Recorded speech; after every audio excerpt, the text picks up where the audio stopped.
Ya iniciamos el curso Legalismo 7, un ataque contra la gracia y gloria del Señor.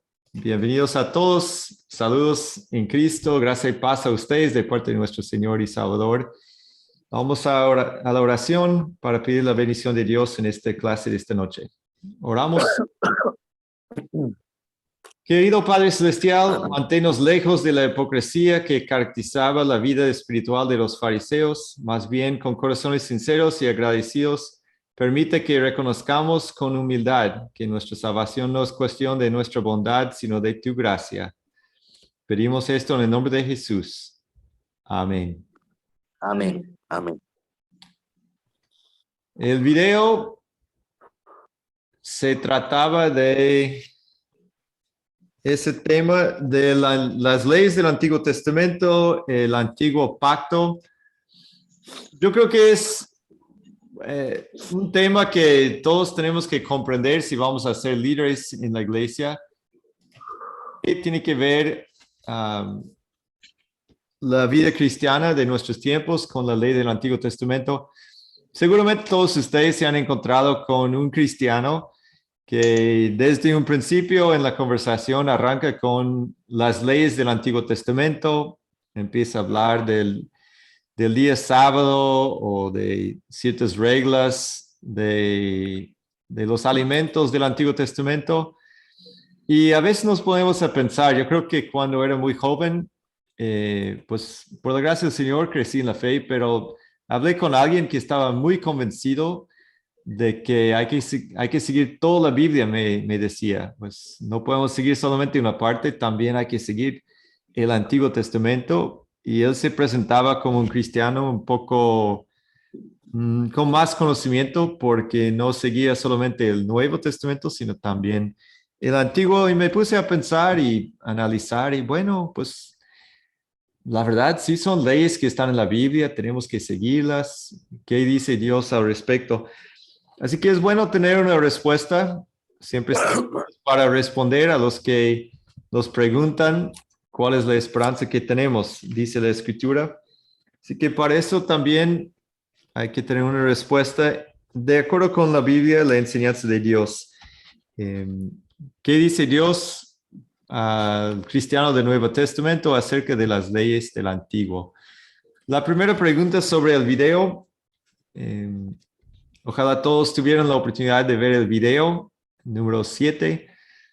Y les pregunto entonces, abro la conversación con esta pregunta: ¿qué pasó con la ley, los 10 mandamientos, originalmente escrita perfectamente en los corazones de Adán y Eva, después de que cayeron en el pecado? Antes del pecado, la ley estaba escrita en el corazón y no había ningún problema. Ahora, ¿qué sucedió después de la caída al pecado? ¿Alguien quiere empezar la conversación, por favor?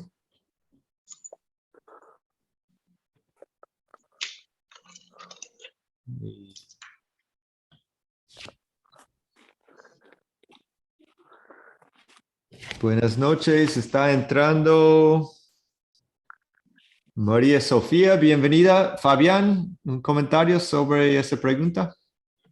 Sí, es como el tema del pecado.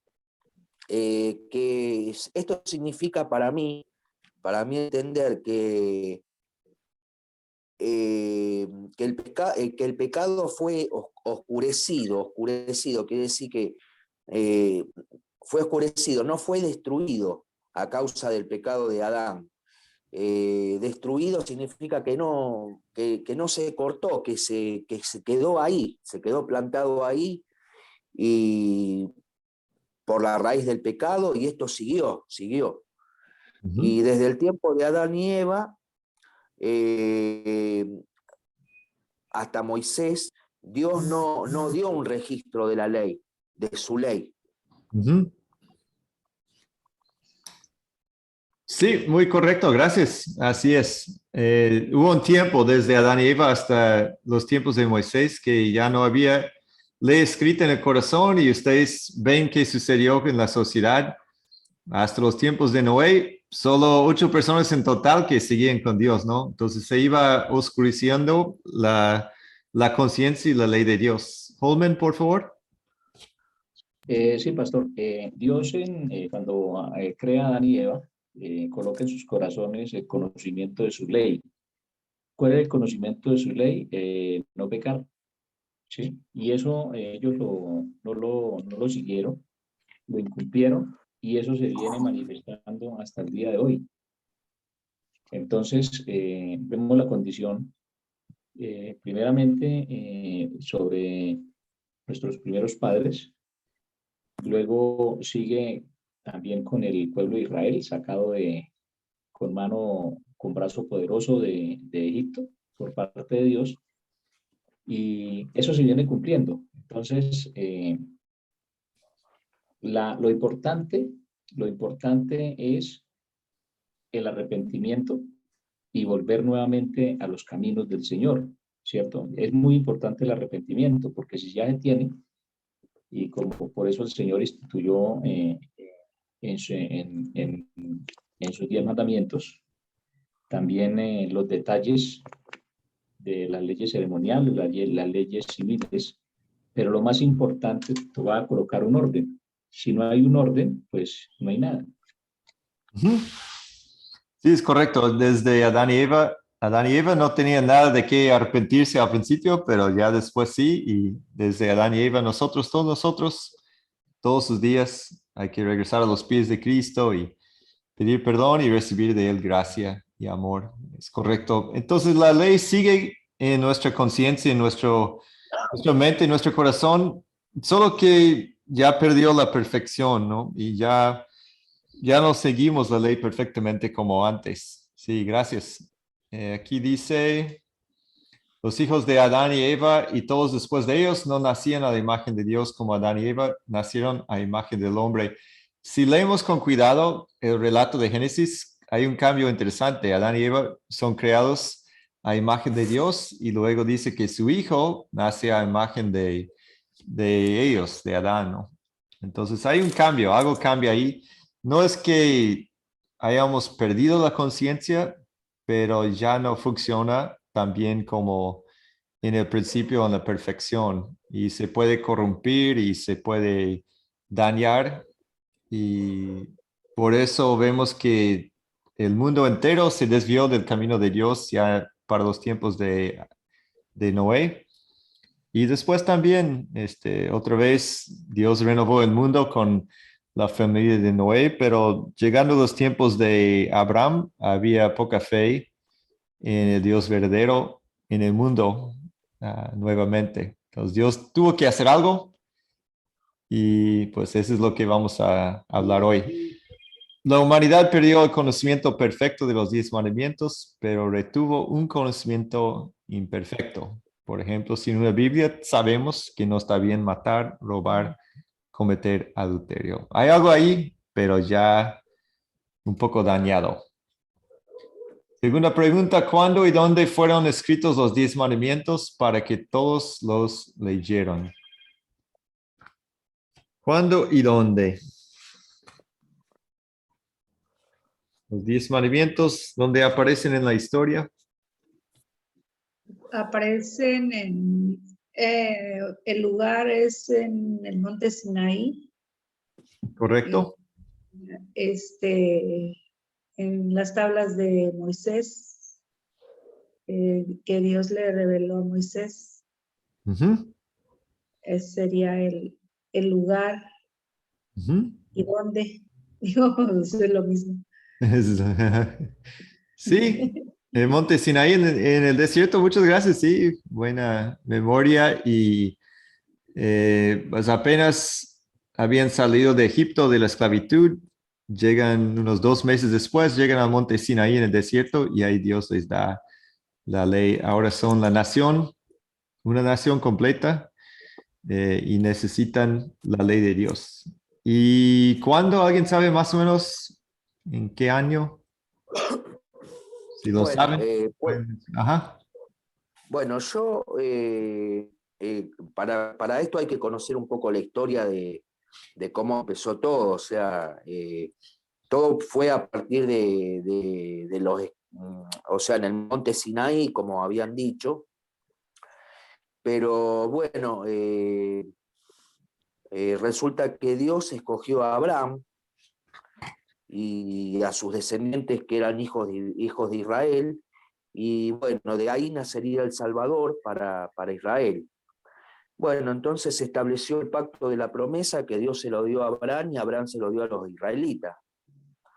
Y bueno, los israelitas vivieron bajo ese pacto de la promesa, se llamaba pacto de la promesa. Bueno, y ahí empezaron ellos fueron esclavizados en Egipto, los israelitas fueron esclavizados en Egipto durante 400 años. Y bueno, después surgió el tema del Mar Rojo, que el Mar Rojo se abrió y bueno, muchos se han podido llegar a salvar. Y bueno, entonces después pasó que ellos, a los 3 días del viaje, ellos se ponían mal porque se quejaban, murmuraban contra Moisés y contra Aarón, que era el hermano, murmuraban de que ellos no estaban en condiciones óptimas, o sea que había problema de que no tenían agua, había escasez de alimentos, y bueno, entonces se pusieron mal ellos. Y bueno, se quejaban de la comida también. Y entonces, bueno, eh, ellos afirmaban diciendo, mejor hubiésemos muerto en la tierra de Egipto a manos del Señor. Ustedes nos han sacado a este desierto para matarnos a todos nosotros. Eso es lo que decían los israelitas. Ok, Y bueno, sí, están en el desierto y quejándose, ¿no? De de la situación en que Dios los puso. claro, por eso, porque era un país esclavo, no vivían bajo la libertad. Correcto. Ajá. Pero como todo ser humano ya empiezan a quejarse de esto también, ¿no? Ya tienen libertad, pero se quejan de la comida, del desierto y ahí es cuando llegan al monte Sinaí, como mencionó la hermana Debbie, y pues eso ocurrió poco tiempo después de los 400 de esclavitud. Gracias por agregar los detalles, Fabián. Y Bueno, estamos hablando más o menos del año 1400, 1500 antes del nacimiento de Cristo. ¿Cuándo y dónde? Fueron dados a Moisés en 2 tablas de piedra en el monte Sinaí después de que los israelitas fueron rescatados de la esclavitud y aproximadamente 1400 años antes del nacimiento de Cristo. Hace muchos, muchos años, ¿no? Viéndolo desde nuestra perspectiva, aunque también va a ser importante esta noche recordar que pasaron miles de años antes de esa fecha. Estamos hablando desde Adán y Eva y todos los primeros seres humanos a los tiempos de Noé. Incluso Abraham vivió y murió sin ver la ley de Moisés. Sus hijos, Isaac, Jacob, el hijo de Isaac, Jacob, todos ellos nacieron, murieron sin ver la ley de Moisés, ¿no? Entonces hubo un buen tiempo antes de la ley de Moisés y también hay un buen tiempo desde el nacimiento de Cristo hasta nuestros tiempos, ¿no? Eso es lo que queremos ver históricamente. Al mismo tiempo que fueron dados los 10 mandamientos, ¿cuáles otros 2 conjuntos de leyes fueron dados? Bueno, los 10 mandamientos podemos decir que es un resumen de la ley moral, ¿no? ¿Cuáles son los otros 2 conjuntos de leyes que fueron dados a Israel en ese momento? ¿Hay alguien que recuerda los otros 2 tipos de leyes, aparte de la ley moral? Sería las leyes ceremoniales ¿Correcto? y las leyes relativas. Ajá. Ok, las leyes ceremoniales, ¿cuáles serían? Pues de la vida religiosa, pero no tanto del centro necesariamente del centro de la vida moral de todos los creyentes de todos los tiempos, sino más bien cosas muy específicas para los judíos en su práctica de la religión. Y luego, no sé si entendí muy bien la segunda, pero las leyes civiles a veces dicen, o a lo mejor usted mencionó algo parecido, las leyes del gobierno, porque Israel, aparte de ser el pueblo de Dios, también era una nación, una nación como los países de ustedes, solo con algo muy, muy único en que Dios puso exactamente las leyes civiles de su nación también. Ok, entonces vamos a estar pensando en esos tres grupos de leyes. La ley moral, que representa los 10 mandamientos, la ley civil, la cual gobernaba su vida cotidiana, y finalmente la ley ceremonial, la cual gobernaba su vida religiosa. Tres tipos de leyes que vienen del Antiguo Testamento. Y eso tendrá más importancia al hablar específicamente sobre ese tema de cuáles son las leyes que aplican a nosotros hoy en día. Y la última pregunta sobre el video: ¿por qué fueron dadas las leyes ceremoniales a Israel? Bueno, ¿por qué no era suficiente simplemente dar los 10 mandamientos y ya? Si ustedes leen Éxodo 20, si leen Deuteronomio, hay muchísimas leyes que tenían los israelitas que prácticamente dictaba exactamente lo que tenían que hacer en todos sus aspectos de la vida. Muchas leyes. Entonces, ¿por qué fueron dadas las leyes ceremoniales también, aparte, para la vida religiosa, aparte de simplemente los 10 mandamientos? Fabián, por favor. Bueno, las leyes que se le otorgaron a Israel eran para lo que yo estuve viendo. Mantener a Israel intacto como nación hasta que se cumpliera su misión de traer al Salvador. También para recordar a los israelitas de la necesidad de un Salvador, para limitar su naturaleza pecaminosa como una especie de freno, y guiarlos a una respuesta agradable a Dios, a la misericordia de Dios, o sea, como una guía. Y por último, representar o apuntar a la venida del Señor. Ok. Son 5 explicaciones muy perfectas del video. Sí, muchas gracias. Vamos a cubrir cada uno. Vamos a escuchar a Holman, por favor. Gracias. Es lo siguiente. Las 5 razones básicas, pues el hermano lo acaba de decir.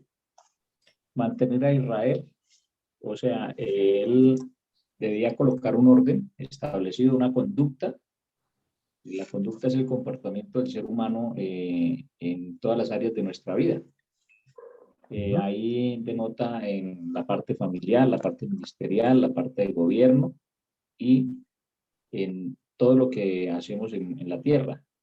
En sí, tenía que colocar un orden, una limitación también en la naturaleza del ser humano,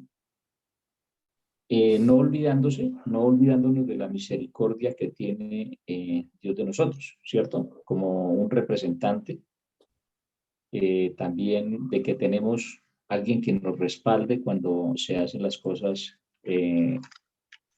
perfectas para Dios. Eso es lo que yo puedo aportar. Ok, sí, muchas gracias. Gracias por los comentarios.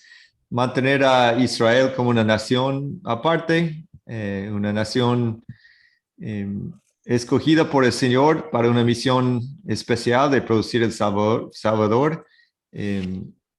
Imagínense tantas veces que Israel se rebeló contra Dios, ya casi se perdió la fe en el mismo Israel también en algunos momentos. Así que la ley de de Dios sirvió para mantener a Israel como nación y hasta la fecha los judíos más estrictos siguen con más o menos la misma ley con ciertas excepciones, pero esa ley ha sido como una forma de unir al pueblo de Israel. Segundo, recordarles que necesitan un Salvador con tantas leyes, ¿quién las va a cumplir? Pues era imposible. Pablo dice también que ni siquiera los judíos podían cumplir con la ley judía, entonces ¿cómo vamos a cargar a los gentiles con algo que nosotros no podemos hacer? Así que todos los días Dios les recordaba que no eran perfectos y necesitaban un Salvador. 3, dice aquí, frenar su naturaleza pecaminosa. Pues si leemos la historia de otras naciones en los tiempos de Israel, se entregaron a las pasiones, ¿no? Había sacrificios de niños a los dioses, había mucha inmoralidad sexual, había muchos problemas en las otras naciones, y así la ley de Israel sirvió para frenar la naturaleza pecaminosa y mantener la santidad entre ellos, guiarlos a una respuesta que complace a Dios por su misericordia. Y la quinta, presentar la venida del Salvador, que dentro del pueblo judío Dios siempre mandaba profetas para animar al pueblo que sí estamos en un mundo donde el ser humano no sigue la ley de Dios perfectamente como debe, pero hay un Salvador, va a venir, y muchas profecías de que iba a nacer una virgen en Isaías, que iba a nacer en Belén, en Miqueas, y desde un principio siempre hay profecías sobre el Salvador. ¿Puedo Veo... hacer una pregunta? Ajá, sí, adelante, por favor. Sí. ¿Qué significa la ley? Porque yo lo encontré en la Biblia y Ajá. también se habla mucho. La ley mosaica, ¿es la ley de Moisés? Correcto, sí, gracias por la pregunta. La ley mosaica es otra forma de decir lo mismo que es la ley de Moisés, que Ah, recibió en el monte Sinaí. Ujú. Sí, gracias. claro. Bueno, Gracias por bueno, la pregunta. A lo mejor es una pregunta que tenían muchos también. Gracias por la pregunta. claro. Holman, Pastor, una pregunta también. sí, Hoy en Israel, los que siguen estas leyes al pie de la letra, pues son los judíos ortodoxos. es correcto. Sí, los ortodoxos y muchas veces se reconocen por su estilo de vestirse, los hombres con ¿qué sería? ¿Gorro se dice? O no sé cuál es la palabra exactamente. Y Kipa, ¿perdón? kipa. Ah, kipa, ok. Sí, el estilo del cabello de los hombres y muy formal. Esos son los judíos ortodoxos y muchos siguen. Es muy interesante. No sé si eso existe igual en América Latina, pero hay comunidades de judíos ortodoxos, por ejemplo, en Estados Unidos, donde todos compran casas cerca de la sinagoga porque no les está permitido caminar muy lejos el día sábado para llegar a la sinagoga. Así que construyen su sinagoga y todos compran todas las casas ahí dentro de 2, 3 cuadras para no quebrantar las leyes del sábado. Y hay algunos que son muy estrictos y no prenden una luz en el día de reposo. En su casa tienen toda la tecnología, pero si es sábado no está permitido, quizás tengan que dejar la luz prendida el día anterior, o a veces hablan con un vecino para que venga a prender las luces, pero algunos que son muy, muy estrictos, tratando de seguir las mismas leyes del Antiguo Testamento. Sí, es correcto. Aquí en Gracias. Colombia, Ajá. Pastor, aquí en Colombia yo tuve la oportunidad hace unos 15, 20 años yo trabajé con judíos, Ajá. con el pueblo judío. Obviamente ya ellos son judíos mesiánicos. Ah, ok. Sí, pero cuando ellos venían los rabinos a visitarlos, siguen unas leyes, como usted lo decía, muy estrictas. Ellos, después de las 5 de la tarde, se bajan del vehículo y caminan a un sitio. Los primeros días no se acuestan en cama, sino en el piso. Bueno, son leyes, son reglas que ellos las siguen estrictamente. Ujú. Sí, exactamente, pastor. Gracias por mencionar, porque sí es súper interesante la vida de los judíos ortodoxos.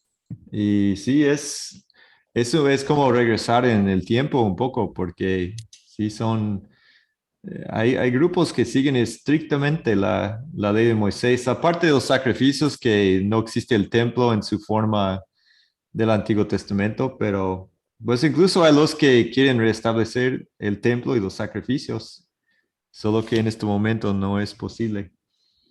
Y pues sí, hay grupos de judíos ortodoxos que tienen negocios en línea y cuando es la Pascua, descansan y cierran su negocio en línea por varios días porque están honrando, y los sábados igual no trabajan. Entonces, sí, ese concepto sigue hasta la fecha. Gracias, Solman, por compartir. Y bueno, me equivoqué. Sí, hay una pregunta más aquí sobre el video. ¿A quiénes fueron dadas y por cuánto tiempo estarían en vigor las leyes del Antiguo Testamento? Invito sus respuestas. Fabián, por favor. Bueno, sencillo, estuvo, o sea, estuvo a favor de Israel, se la dieron a los israelitas y eso duraría hasta que venga la venida del Señor, hasta que cuando haya venido la venida del Señor. Hasta la venida del Señor, exactamente. ¿Y cuáles ¿Puede leyes? ser? Perdón, adelante.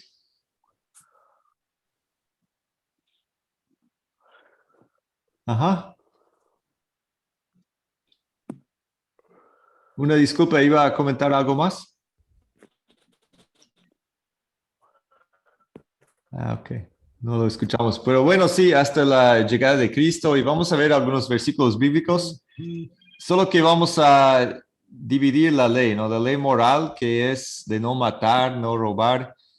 Eso sigue vigente en nuestros tiempos porque se repite en el Nuevo Testamento y obviamente eso es para nosotros también y para todos los tiempos, no cambia. La ley ceremonial solamente era para los israelitas hasta la venida del Mesías, desde los tiempos de Moisés hasta la llegada de Cristo y solo hasta ahí.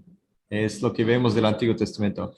Así que no estamos obligados a seguir las leyes del sábado, del día de reposo, de la dieta, de la limpieza, la pureza y la gran multitud de leyes. Si nos ponemos a leer Levítico o Deuteronomio, hay muchas leyes que tenían que seguir que ya no aplican a nosotros porque Dios mismo dice que era solo por un tiempo hasta la llegada de Jesucristo. Ok, tendremos oportunidad de hablar más sobre eso, pero vamos a continuar aquí. Adán y Eva tenían un conocimiento perfecto de la ley y la voluntad de Dios. Es interesante pensar en eso, ¿no? Y imagínense seres humanos que estaban en sintonía perfecta con la voluntad de Dios, que nunca tenían un pensamiento impuro, que todo el tiempo estaban exactamente en la enseñanza de Dios como Él les había dado, ¿no? En su conciencia. Sería una vida maravillosa y la vamos a conocer por la gracia de Dios en Jesucristo en el cielo. Pero en este mundo ni siquiera podemos imaginar esa existencia porque pues todo ser humano se ha corrompido desde ese tiempo. Pero tendremos la misma experiencia cuando lleguemos al cielo por la fe en Jesucristo. Y los dos propósitos de la ley ceremonial, los dos principales, podemos decir, aislar a los israelitas del paganismo de las naciones en su entorno, mantener pura su religión y señalar o hablar del Mesías prometido. Si ustedes conocen el Antiguo Testamento, saben que la advertencia más grande siempre es de evitar la idolatría.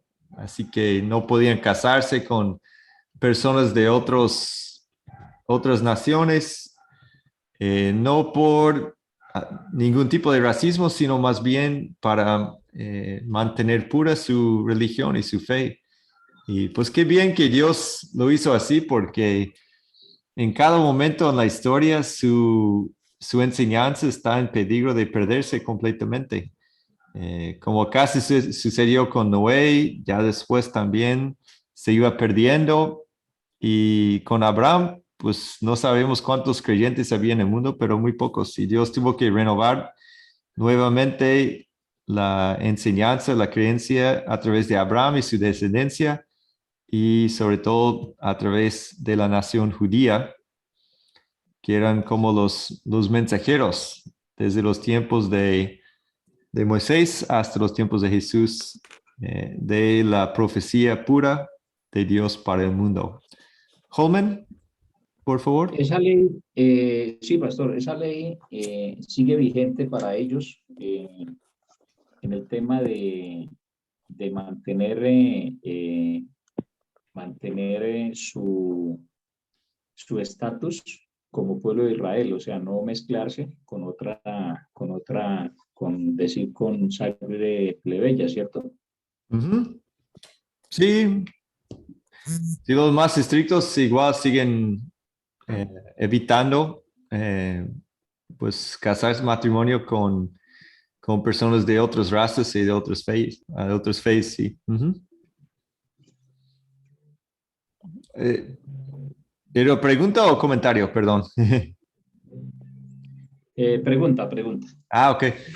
Para los más estrictos, ya, pues yo conozco más que nada un poco de la práctica judía en Estados Unidos. En Estados Unidos ya es un poco menos estricto, a menos que uno esté en unas comunidades muy ortodoxas, pero sí los ortodoxos siguen casándose dentro de su misma religión y su misma raza con el mismo fin de conservar lo que en la opinión de ellos es la religión pura, ¿no?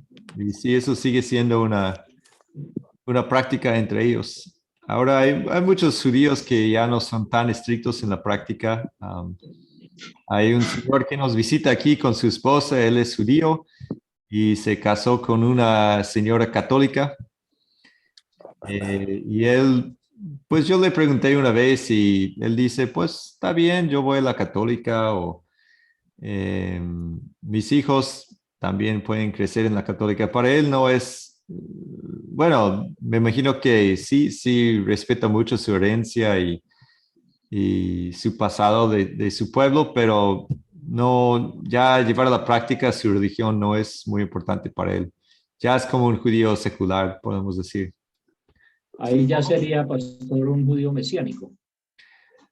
Mesiánico, como yo entiendo ese término de judío mesiánico, son los judíos que creen en Jesús como el Mesías. En el caso de él, tampoco tiene fe en Jesús como el Mesías.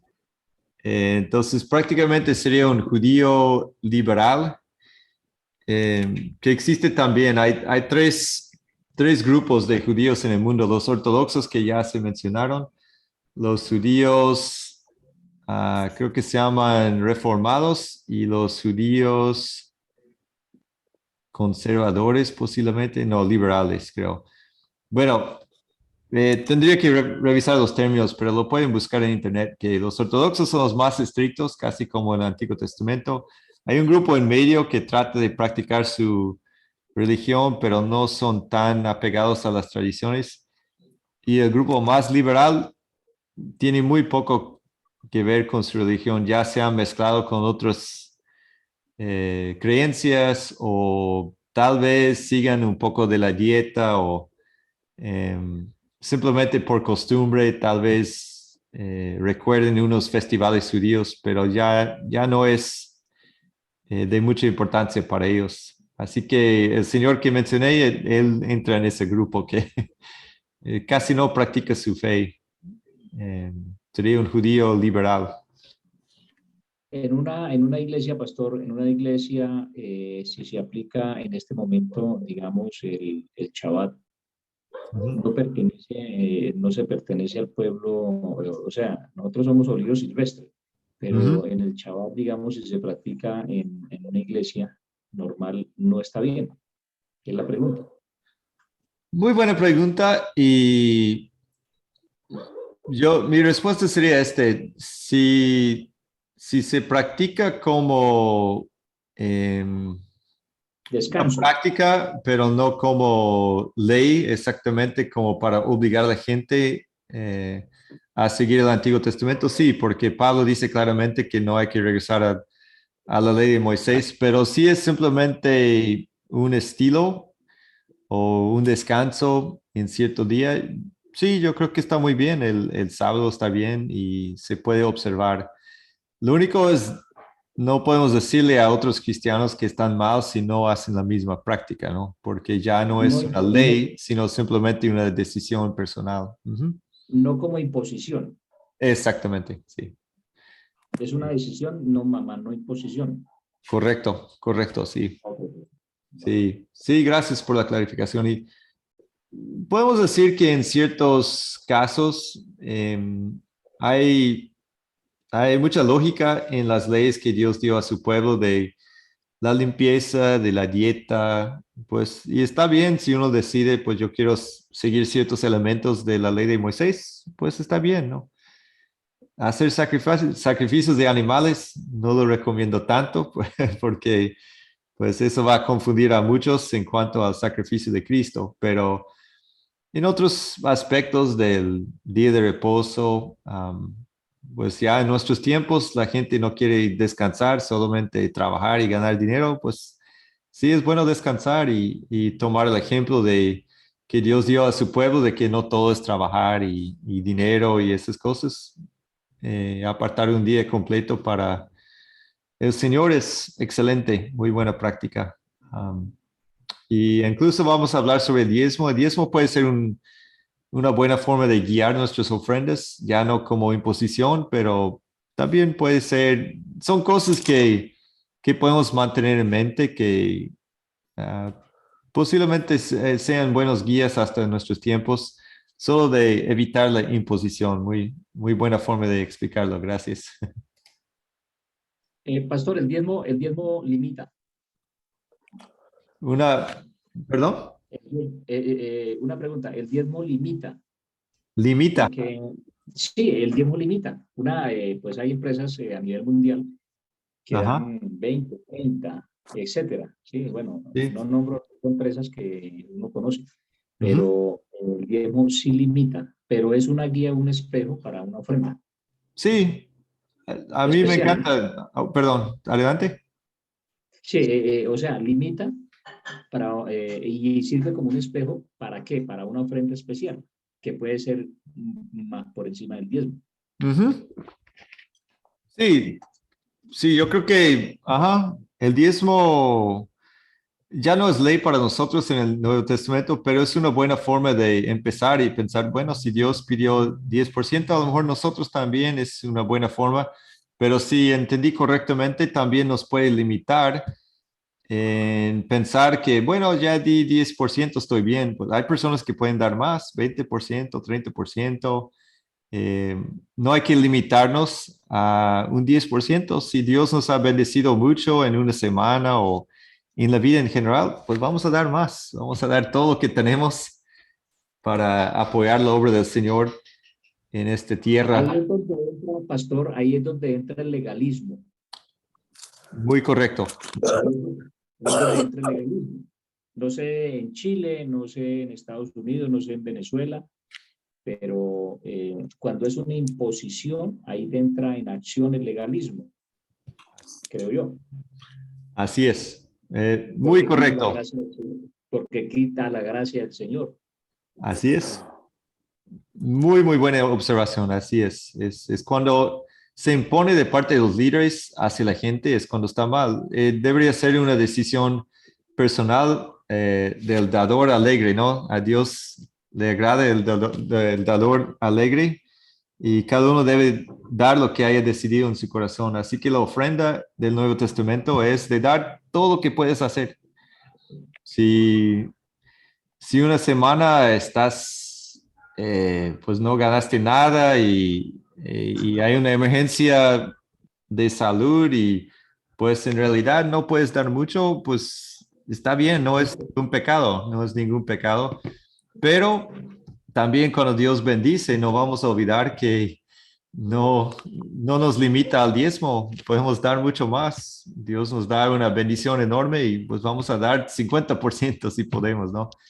Pero la En los cosa es sobres, del corazón, en dar lo- todo lo que podemos hacer, todo lo que podemos sí, hacer. en los sobres que se entregan en Colombia, yo lo Ajá, veo de Colombia, sí, viene diezmo, ofrenda y, bueno, diezmo y ofrenda. ok. Entonces, ya la persona si quiere darlo no como imposición, sino como voluntad, pues También lo haría como un ofrenda, ¿cierto? es muy correcto. Yo cuando empecé apenas a tener mi primer trabajo como en la, pues ya en la prepa tenía un trabajo a tiempo parcial y ahí empecé con el diezmo porque pensé, bueno, es una buena forma de comenzar, pero siempre, por lo menos en mi vida personal, trato de aumentar el porcentaje todo el tiempo, ¿no? Y no pensar que pues ya cumplí con 10%, ¿no? Vamos a tratar de dar más y más al Señor y en cuanto uno pueda, pues vamos a dar como la viuda que dio todo lo que tenía, ¿no? No tenemos que dar todo el tiempo, también a Dios nos da otras responsabilidades, pero no pensar que el diezmo es ni imposición ni límite. Hay que dar todo lo que podemos dar. Es interesante si ustedes una vez, algún día quieren hacer un estudio del diezmo en el Antiguo Testamento, tampoco era solo 10% una vez, ¿no? Había 3 diezmos para Israel. Eh, una, un diezmo, 2 diezmos cada año y un tercer diezmo cada 3 años. Así que tampoco era solo 10% en el Antiguo Testamento. Entonces, ese concepto que está a veces en la iglesia cristiana de 10% solamente y por imposición no es la enseñanza bíblica y tampoco es del nuevo pacto del Nuevo Testamento. Celia, por favor.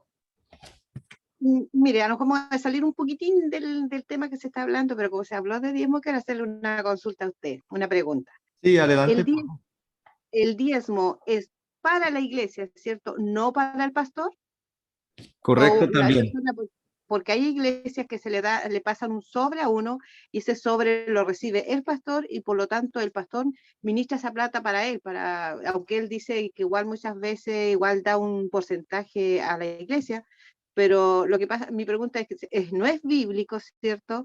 De dárselo al pastor porque esas ofrendas son para la iglesia, para las necesidades de la iglesia. Yo así lo entiendo conforme a la Biblia. No sé si estoy mal, corríjame por favor. Ok, no, estoy muy de acuerdo que el diezmo o ofrenda, podemos decir en términos del Nuevo Testamento, la ofrenda Sí, es para la iglesia, si no es para una persona. Es muy correcto y hay también, las iglesias van mal cuando no hay transparencia con los fondos y he, he encontrado muchas personas que han salido de las iglesias porque dicen que hubo una campaña de parte del pastor de recaudar fondos para un teclado y pues recibieron mucho dinero, pero el teclado nunca apareció, ¿no? Entonces, esa cosa de dar un diezmo a una persona no es bíblica. Entonces, ya, muy bien. el dinero, la ofrenda se debe de administrar de parte de todos en la congregación y con transparencia para que todos sepan lo que está sucediendo. Exactamente, no, yo comparto justamente eso. Entonces, cuando en una iglesia eso no se ve, para mí está mal, Sí, porque, porque tuve mucho tiempo yo en una iglesia donde se le diezmaba al pastor. Y bueno, yo lo hacía con gratitud de corazón y todo, porque el hombre trabajaba, todo, pero bíblicamente igual después nos dimos cuenta que eso estaba mal. Y así hemos ido corrigiendo muchas cosas que uno hacía, que bíblicamente no es así. Así es que gracias por confirmar también lo que yo pensaba. Sí, Gracias. no, tiene mucha razón y la mejor práctica en la iglesia es que el pastor no maneje el dinero. Yo siempre en mi ministerio, jamás en ninguna parte he manejado la ofrenda y el dinero. Eso está entre varios hermanos que tienen ese ministerio y yo no quiero ser la persona que recibe las ofrendas en la iglesia. Eso, aunque para mí no creo que vaya a ser una tentación, pero quién sabe. Y aparte da mala impresión a la congregación de que el dinero es para el líder y el dinero no es para el líder, es para la iglesia. Claro que también dice que el obrero merece su sueldo, entonces una parte, si es posible en una congregación que el pastor trabaje a tiempo completo o por lo menos algo por su tiempo, sí, claro, ¿no? Pero eso lo decide la congregación, Se le no el podría, pastor. ya. Mire, lo otro, hay iglesias que también la misma congregación en sí le da un sueldo, por decir sueldo, ¿sí? Un sueldo al pastor. Eso sí es más saludable o cómo, porque el pastor también tiene que si trabaja tiempo completo, obviamente que tiene que tener para mantenerse y mantener su familia. Entonces, ¿es más bíblico, por decirlo así, darle un sueldo a un pastor o es malo también? Yo diría que es un buen arreglo, pero no es ni malo ni un mandato, pero puede ser un buen arreglo en el sentido de que si el pastor tiene familia y todo el tiempo está preocupado porque no van a comer sus hijos, va a ser muy difícil que se dedique a la obra del Señor, ¿no? Porque su primera responsabilidad es su familia. Y un sueldo de algún tipo y puede variar, ¿no? Quizás es un poco para aumentar y el trabajo en otra parte o quizás si es bendecido trabaja a tiempo completo. Es una forma, es un arreglo más o menos fácil de simplemente darle algo regular cada mes para que pueda comer y vivir. Lo único que diría es que hay muchas situaciones distintas y hay pastores que trabajaban en la vida secular y ahora son pastores y no necesitan sueldo, no piden nada. También hay los que pastorean a tiempo parcial y les ayudan con comida o un lugar para vivir. Hay varios arreglos, pero Sí, gracias, sí, pero eso va a depender netamente del siervo que quiere, como quiera él servirle al Señor. Porque igual correcto. yo pienso que un siervo que Dios ha llamado, una congregación, si ve que el pastor trabaja me refiero en la obra, ganando almas para Cristo, yo creo que no va a haber ningún cristiano que no va a apoyar o no va a bendecir a ese pastor de lo que uno tiene para que esa persona, luego que tendríamos que ser, no sé, pues, muy desconsiderado como para no apoyar en ese aspecto a un siervo de Dios que realmente trabaje en la obra y que uno vea que tiene fe, porque eso es vivir por fe. Yo he conocido pastores también que han vivido por fe, sin sueldo, solamente por fe, por lo que Dios mueve los corazones de su congregación y nunca le falta. Sí, Siempre ha tenido lo que Dios dice que no nos va a faltar. Así es que igual, no sé, es por eso digo, eso es lo que uno cree, yo creo en eso, pues, de que igual si uno vive también por fe, hay siervos que viven por fe y nunca Dios lo ha desamparado. ujú. Así es, la enseñanza. Eso, pastor, eso ha sido mi consulta, gracias. No, está excelente la pregunta. Es muy importante porque la cuestión del dinero y de las finanzas surge en todas las iglesias. Y yo creo que el secreto es que lo que usted está mencionando al final es de que debería salir de parte del grupo, de la congregación. Si la congregación quiere un líder, pues que ellos decidan cómo van a apoyar a su líder y si ven que está en la obra del Señor, pues obviamente Dios va a mover sus corazones y van a apoyar al pastor y su familia con lo que necesiten, ¿no? Y es mucho mejor así que llegue un líder que imponga lo que ellos tienen que darle a él, ¿no? Más bien, el líder simplemente explica la situación, está con su familia, no tiene otro trabajo y los de la congregación van a responder, ¿no? Con amor cristiano. Exactamente. Pero debería salir del grupo que está pidiendo, no de imposición de parte del líder. Ujú. Pastora, aporto algo ahí y Sí, es lo siguiente. por favor. Aquí en Colombia hay una institución de gobierno que se llama la DIAN. Se deben de presentar los libros de contabilidad cada año sobre ese tema, porque las iglesias son vigiladas por el Ministerio del Interior. Para dar una licencia tienen que ser establecidas y hay reformas. Obviamente, pues no se paga impuesto, pero sí hay una normatividad donde el gobierno puede hacer una visita sin avisar a una congregación y pedir qué están haciendo con los dineros, porque son normativas, son reglas de la nación. Aquí en Colombia, no sé en Chile, no sé en Estados Unidos cómo maneja. No, está muy bien, está muy bien. La transparencia en las finanzas es súper importante en las iglesias. Obviamente el dinero es una de las causas principales de escándalos entre los líderes, ¿no? Puede haber otras cosas, pero de ayudar a los líderes a poner cierta transparencia y si es una visita de otros líderes en la organización, perfecto, estoy muy de acuerdo. Típicamente en nuestras iglesias, sí, simplemente hay un informe de parte de los hermanos encargados con el Ministerio de Finanzas hacia la congregación para decirles, eso es lo que entró, ahí salió y exactamente ya todos tienen claro lo que sucedió, ¿no? Y puede haber un poco de variedad en la práctica, pero en general simplemente de dejar que la congregación sepa, esas son las ofrendas y eso es lo que hicimos con las ofrendas. Y que no llegue solamente del pastor, sino de varios hermanos para que haya varios testigos. Y así ayudamos también a los líderes a evitar tentación. Yo no soy pesimista, yo creo que en el mundo, muchos de los líderes hacen las cosas bien para el Señor y el Evangelio es su gran amor y están ahí sirviendo para bendición del pueblo de Dios. Pero pues son seres humanos y pues hay que ayudar con cierta transparencia porque puede entrar en algún problema, algo así, y es una tentación el dinero para todo ser humano, o la mayoría, vamos a decir. Entonces, eso que usted mencionó está muy bien.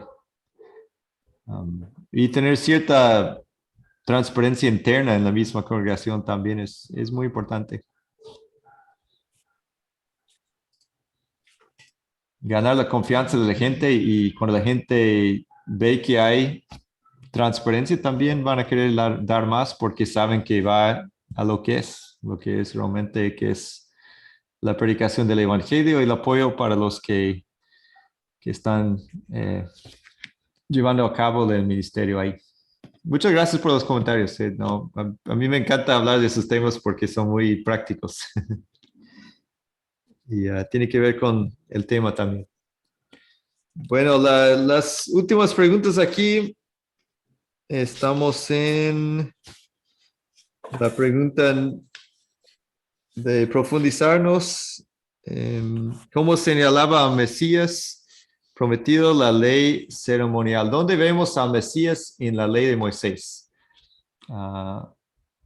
Bueno, en los sacrificios, ¿dónde vemos al Mesías? Pues todos los días, los sacrificios de la mañana, de la tarde. Imagínense ese espectáculo ahí en el templo de Jerusalén, que todos los días había sacrificios de animales.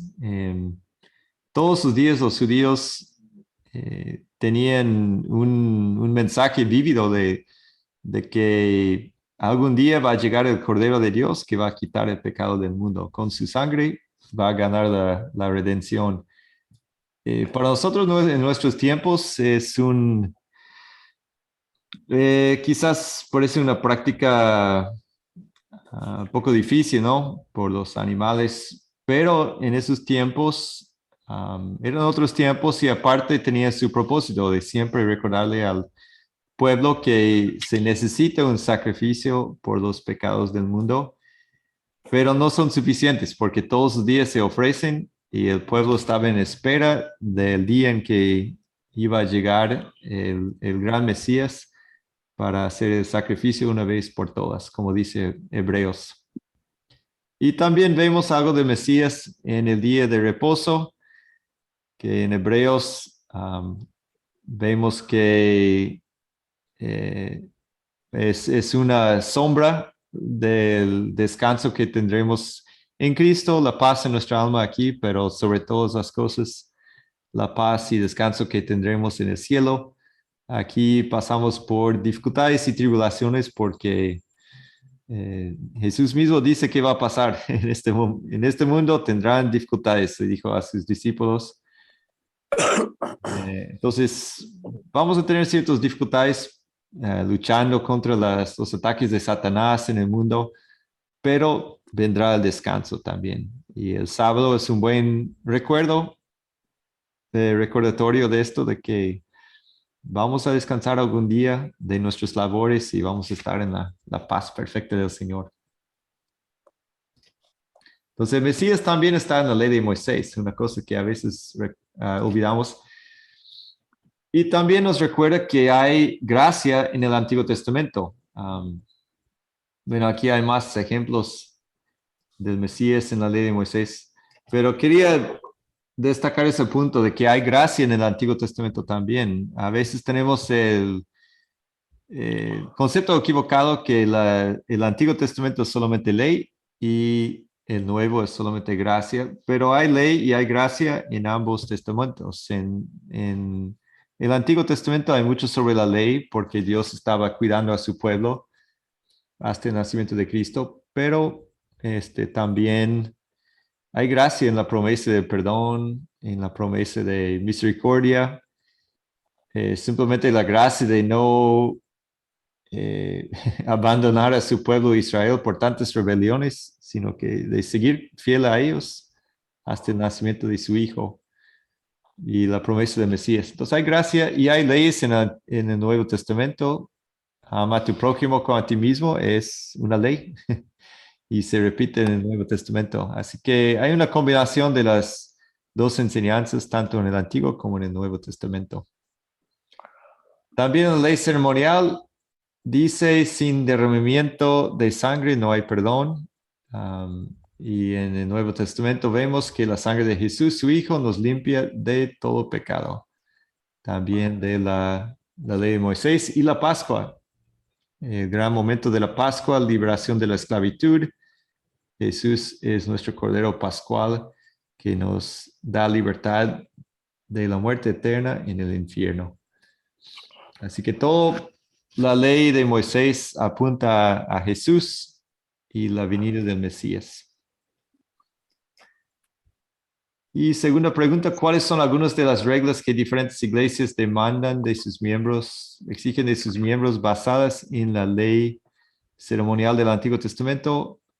Bueno, ya hablamos del diezmo, que hablando del nuevo pacto no podemos exigir el diezmo, pero podemos animar a la gente a dar de corazón todo lo que pueden dar al Señor y ver la necesidad de los que sirven en el ministerio y la necesidad de, no sé, imprimir folletos que podemos repartir a la gente para invitarlos a la iglesia, la necesidad de pagar luz, la necesidad de hacer una comida para dar la bienvenida a personas nuevas que están llegando a la iglesia. Todo eso tiene cierto costo, pero así animando a la gente a dar todo lo que pueden dar. Cuando ustedes predican, es mejor no predicar solamente el diezmo. Hay que predicar a la gente que dé todo lo que pueden dar al Señor. Y si es 15%, si es 20%, dar todo, ¿no? Dar todo lo que podemos dar al Señor y su obra. Las leyes dietéticas. También aquí en nuestro pueblo no es tan grande, pero hay ciertas personas que siguen las leyes de la alimentación del Antiguo Testamento. No sé si ustedes se han encontrado con esos grupos que prohíben la... Aquí es un poco difícil porque vivimos al lado del mar y ahí está la langosta, que es muy sabrosa. El camarón. El camarón, pero no está permitido en esos grupos. Así que, pues algunos, aunque está interesante cuando hablo con varias de esas personas. No digo que ninguno es sincero en eso, pero muchos aquí en esta zona dicen, pues yo no puedo preparar langosta, pero si me la ofrecen, pues la puedo comer. Entonces no es muy consistente, podemos decir.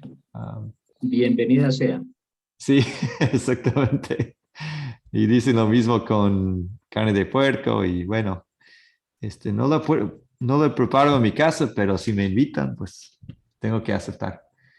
Así que no es consistente. Y ese es el problema con el Antiguo Testamento. Nadie va a seguir las leyes del Antiguo Testamento con consistencia. Es imposible, es imposible. Entonces, eligen una cosa ahí, eligen otra cosa allá, pero aunque digan que están siguiendo la ley de Moisés, nadie lo está siguiendo. Es imposible.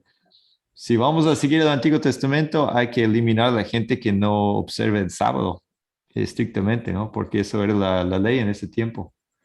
Fabián. Eso es lo que yo quería preguntar. ¿Cuál el día de reposo es el día sábado o es el domingo directamente?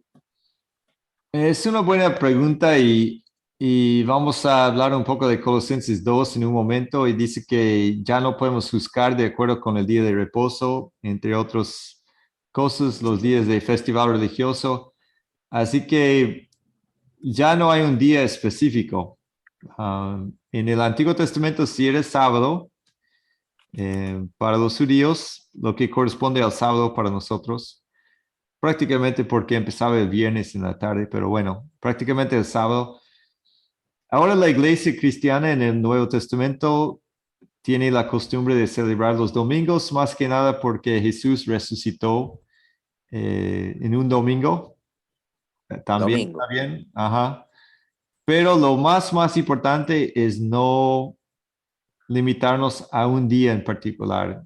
Podría ser cualquier día, porque tenemos la libertad de celebrar en la gracia del Señor y su palabra en cualquier día de la semana. Ajá. Pues ya no es un día en particular, es de la libertad cristiana. Ni siquiera el domingo, puede ser otro día. Todo depende del grupo y cuando ellos pueden reunirse y cuando pueden tomar un descanso para el Señor. Ahora, si alguien quiere seguir los sábados, descansar y ir a la iglesia, y si una iglesia decide, pues todos vamos a reunirnos los sábados, también está muy bien. Pero no con eso van a decir que son mejores que otros cristianos, porque ya no es una ley para nosotros. Es simplemente decisión personal. Ok, y 3, ¿qué pasajes indican? Ya estamos entrando en esto. Vamos a ver un poco de Biblia, ¿no? Porque es importante saber qué dice la Biblia en particular. Al final, ¿por qué no seguimos la ley de Moisés? Porque Dios mismo dice en la Biblia que no es necesario, ¿no? Incluso hay advertencias de no regresar a la ley de Moisés con la intención de decir que somos mejores o de que eso nos salva por seguir la ley de Moisés. Aquí hay un ejemplo, Colosenses 2. No permiten pues que nadie los juzgue por lo que comen o beben. Ahí están las leyes de alimentación, ya no aplican a nosotros, o en relación con los días de fiesta.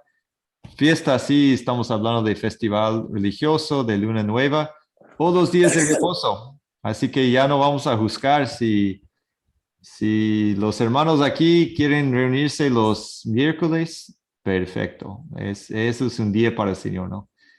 Si es sábado, si es viernes, si es domingo, ya no vamos a juzgar, ¿no? Todo esto no es más que una sombra de lo que está por venir, pero lo real y verdadero es Cristo, ¿no? Eso es lo principal, es honrar a Cristo.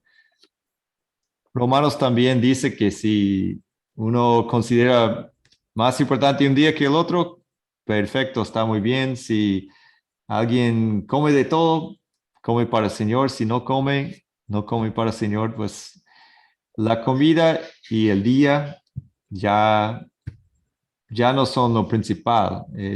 Lo principal es adorar a Cristo en el día que sea y con el alimento que sea. Okay. Una sombra siempre señala al objeto que la proyecta. La ley ceremonial señalaba a Cristo. Con la vida de Cristo, la ley ceremonial cumplió su propósito y ya no era necesaria. Eso es uno. Hay muchos en el Nuevo Testamento. Si nos ponemos a leer el Nuevo Testamento con la idea de entender la perspectiva sobre el Antiguo Testamento, la ley, pues vamos a Sí, ver después muchos ejemplos que dicen que esas leyes de la ley de Moisés ya no aplican a nosotros. después está Jeremías 31, 31, 32, que lo vi en la lección, Ajá, y Lucas 22, 20, que habla del tema del pacto. así es. Entonces, Jeremías, podemos ver con Lucas que Jeremías dice, vienen días en que haré un nuevo pacto con la casa de Israel. Ya no un pacto como el que hice con sus padres. Y que dice Jesús en Lucas 22, esta copa es el nuevo pacto en mi sangre que por ustedes va a ser derramada.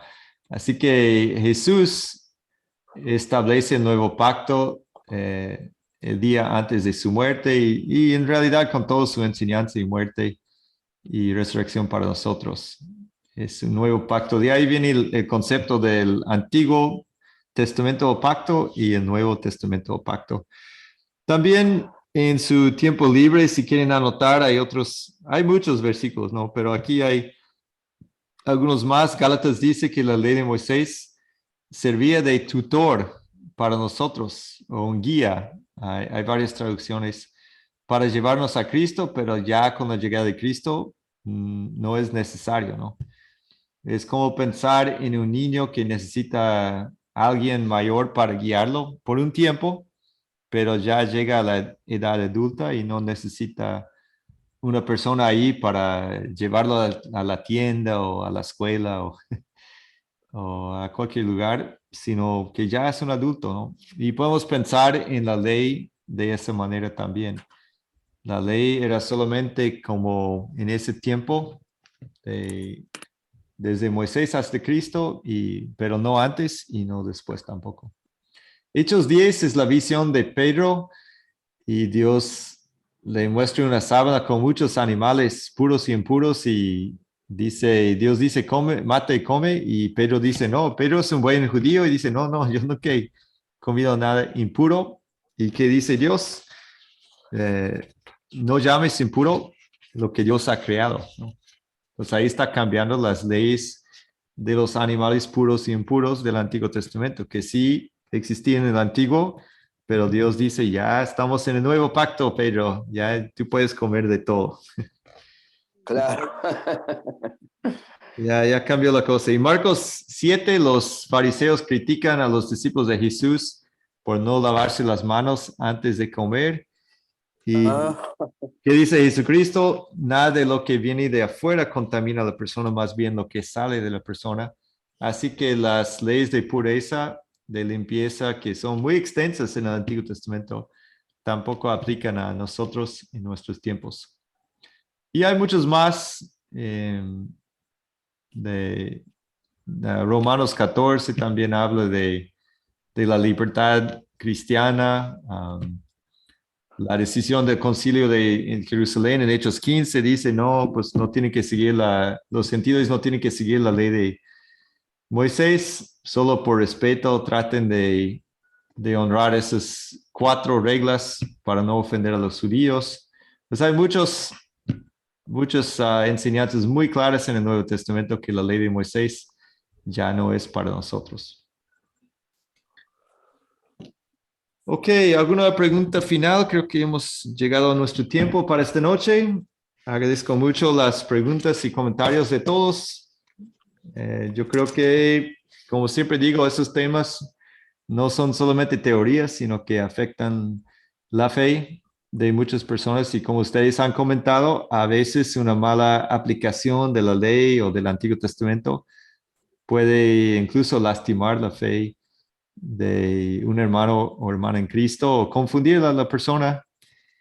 Así que queremos enseñar claramente el uso del Antiguo Testamento que era para la ley de Moisés, para los judíos. Y nosotros estamos en el Nuevo Pacto y seguimos las enseñanzas de Jesús y los apóstoles. Algunas enseñanzas morales siguen vigentes. No matar, no robar, honrar a sus padres. Todo eso sigue con nosotros, pero solo porque Jesús y los apóstoles lo repiten, ¿no? Es parte del Nuevo Pacto también.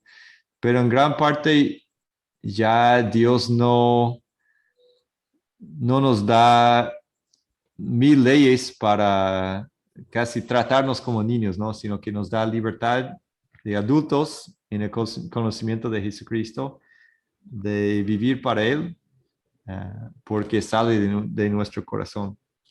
Una preguntita. Sí. La era de la ley, hay 3 eras. Está la era de la ley, que es la era de Moisés, que como se había mencionado, o sea, antes no se mataba un corderito para expiación de pecado. Y después está la era de la redención, que es para que ya somos justificados por medio de la sangre de Cristo, o sea, no matando un animal. Exactamente. Uh-huh. Así sería. Sí, y pues no sé si se refiere también a una tercera etapa que era antes de la ley, que solamente en la conciencia, antes de la ley escrita. Y eso es de Adán hasta Moisés. Moisés hasta Jesús es la ley escrita, la ley de Moisés, y ahora desde Cristo hasta los tiempos es el nuevo pacto. Y después está la era del reino. En el cielo, exactamente. Ajá. Claro. Ajá. Bueno, sí, cierto. Ese es el reino que nos falta. Pero vamos a llegar por Jesucristo.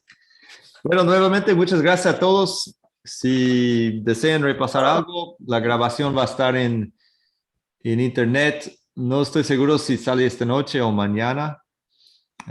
Y los invito a acompañarnos el miércoles. Continuamos con la 8ª clase sobre el legalismo y la gracia de Dios.